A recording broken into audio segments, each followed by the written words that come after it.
फिर अर्ज किया, या हजरत, वो क्या हुआ था इस परिंदे के साथ?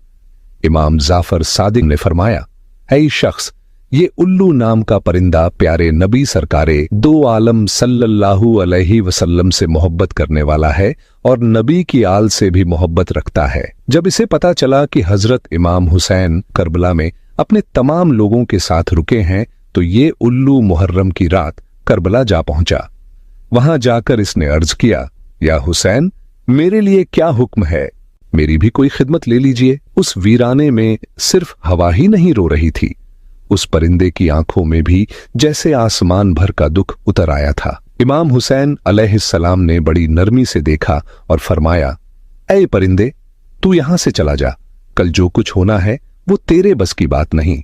वो मंजर तेरी मासूम आंखों से देखा नहीं जाएगा। मगर वो परिंदा जैसे जमीन से चिपक गया, कांपती आवाज में बोला, या हुसैन, मैं कहीं नहीं जाऊंगा, मैं यहीं रहूंगा।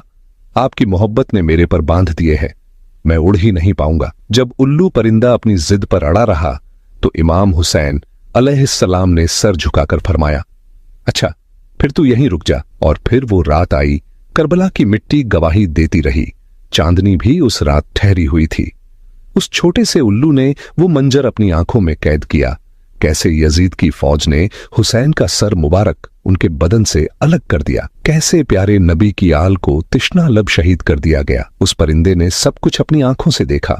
वो सिसकियों की आवाज आज भी करबला की हवाओं में गूंजती है। उस दिन से उस परिंदे का दिल इंसानों से उजड़ गया। अब वो परिंदा रात के अंधेरों में उड़ता है, जब सब सो जाते हैं तो वो वीरानों में लौट जाता है।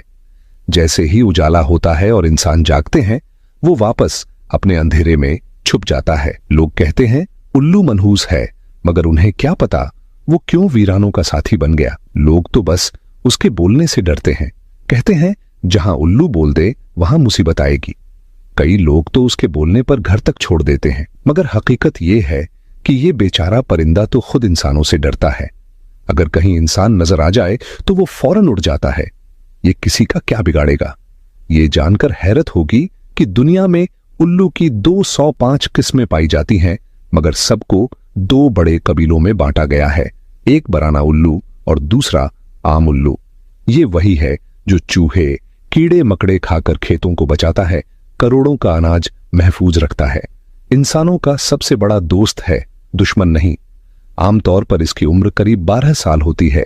ये पेड़ों की ठंडी छांव में, वीरान कुओं में या उजाड़ जगहों पर अपना घोंसला बनाता है। लोग अक्सर मजाक में कहते हैं, क्या उल्लू की तरह देख रहे हो? मगर किसी ने